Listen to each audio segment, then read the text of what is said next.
नमस्कार दोस्तों, हमारे YouTube चैनल में आपका स्वागत है। आगरा का ताजमहल और ज्ञानवापी मस्जिद को लेकर देश भर में बहस छिड़ी हुई है।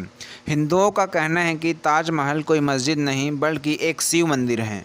जो दावा अभी ताजमहल पर किया जा रहा है कि यह मस्जिद नहीं बल्कि शिव मंदिर है, वही दावा ज्ञानवापी मस्जिद पर भी किया था और इसके लिए हिंदुओं ने कोर्ट में याचिका दायर की थी। ज्ञानवापी मस्जिद का सर्वे होना चाहिए।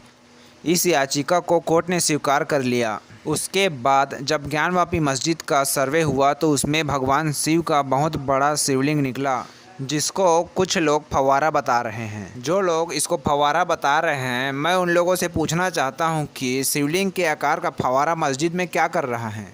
और चलो कुछ समय के लिए मान भी लेते हैं कि फव्वारा है, तो ये फव्वारा वजू खाने के गंदे पानी में क्या कर रहा है। भाई, गंदा पानी में कौन फव्वारा लगाता है। और फव्वारा था तो ऐसे छुपा के रखने का क्या मतलब है। दोस्तों, इन शांति दूतों के इन उल्टे सीधे बयानों से स्पष्ट हो जाता है कि ये कोई फव्वारा नहीं बल्कि शिवलिंग है, जिसे जानबूझकर वजू खाने के गंदा पानी में रखा गया था। ज्ञानवापी में आगे के सर्वे के बाद दूध का दूध और पानी का पानी स्पष्ट हो जाएगा। ज्ञानवापी मस्जिद के बाद अब कुतुब मीनार की बारी है। उसके बाद ताजमहल का भी खुदाई होगा। कुतुब मीनार को लेकर इतिहासकारों और पुरातत्व विभाग ने बहुत सारे तथ्यों के आधार पर सवाल उठाए हैं। कुतुब मीनार को लेकर दावा किया जा रहा है कि यह इमारत कुतुबुद्दीन ऐबक ने नहीं बल्कि महान खगोल विज्ञानी आचार्य वराहमिहिर ने बनवाई थी। कुतुब मीनार में ऐसे कई चिन्ह, शिलालेख हैं जो इन दावों को सच की ओर ले जाता है। इतना ही नहीं, कुतुब मीनार में मंदिरों की घंटियों की आकृति बनी हुई है। इमारत में भगवान गणेश की प्रतिमा भी मिली है और कुतुब मीनार के खंभों पर देवी देवताओं की आकृतियां भी बनी हुई हैं। और कहा जाता है कि कुतुब मीनार मुगलों की पहचान है, लेकिन ऐसा बिल्कुल भी नहीं है। शांति दूतों का दावा है कि कुतुब मीनार का निर्माण कुतुबुद्दीन ऐबक ने करवाया था, लेकिन वास्तव में कुतुब मीनार का निर्माण सम्राट विक्रमादित्य के समय का है। ऐसा लगता है जैसे इसका निर्माण सम्राट विक्रमादित्य ने ही करवाया था। वो तो जांच के बाद पता चल जाएगा कि कुतुब मीनार का निर्माण किसने करवाया था। कुछ लोग का यह भी दावा है कि इस विशाल इमारत का निर्माण खगोल विज्ञानी आचार्य वराहमिहिर ने करवाया था, इसलिए इस जगह का नाम मिहिरावली पड़ा, जिसे आज के दौर पे महरौली के नाम से जाना जाता है। हालांकि कुतुब मीनार पर अरबी और फारसी में कुछ आयतें लिखी गई हैं, जिसमें कुछ सुल्तानों के नाम लिखे हैं, लेकिन इसमें यह नहीं लिखा गया है कि कुतुब मीनार का निर्माण किसने करवाया था। यह बताया जाता है कि इस कुतुब मीनार में जो आयतें लिखी हैं उसे बाद में लिखी गई थी।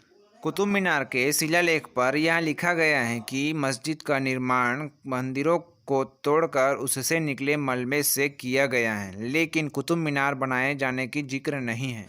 यह मस्जिद कुतुब मीनार में प्रवेश करते ही सामने की ओर दिखाई देती है। इस मस्जिद को भारत का सबसे पुराना मस्जिद माना जाता है। मस्जिद के शिलालेख पर आज भी लिखा है कि इस मस्जिद को 27 मंदिरों को तोड़कर उससे निकले मलबे से बनाया गया है। मस्जिद परिसर में देवी देवताओं की मूर्तियां और घंटियों की आकृति बनी हुई है। साथ ही साथ उसी जगह पर भगवान गणेश जी की प्रतिमा भी मिली हुई है। इन सब को देखने के बाद यह साफ साफ पता चलता है कि ये मंदिरों के ही अवशेष हैं। मस्जिद के प्रांगण में बना लोहे का स्तंभ 4वीं शताब्दी का है, जिसे विष्णु स्तंभ भी कहा जाता है। इस लोहे के स्तंभ का एक रहस्य यह बताया जाता है कि इस पर अभी तक जंग नहीं लगा है। इस स्तंभ को फिलहाल लोगों की पहुंच से दूर कर दिया गया है। इस स्तंभ पर संस्कृत में कुछ लिखा हुआ है, जिससे पता चलता है कि यह स्तंभ बहुत पुराना है।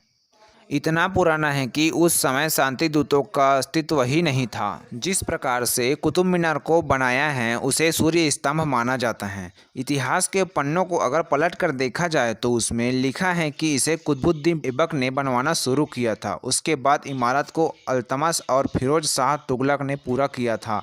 लेकिन अगर पुरातत्व एक्सपर्ट की माने तो कुतुब मीनार सूर्य और सौरमंडल और नक्षत्रों के विश्लेषण के लिए बनाया गया था। कुतुब मीनार में बनी खिड़कियां 27 नक्षत्रों की स्टडी के लिए बनाई गई हैं और खिड़कियों को इस तरीके से बनाया गया है ताकि लोग खगोल विज्ञान की पढ़ाई कर सके।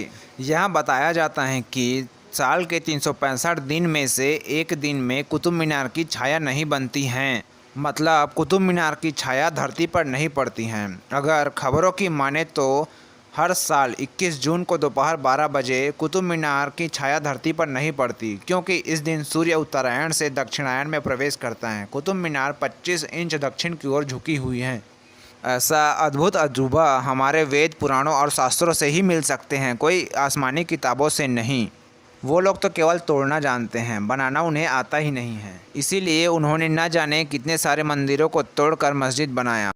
दोस्तों, अगर वीडियो अच्छा लगा तो वीडियो को लाइक कर देना, चैनल को सब्सक्राइब कर देना और शेयर करना ना भूलें। धन्यवाद।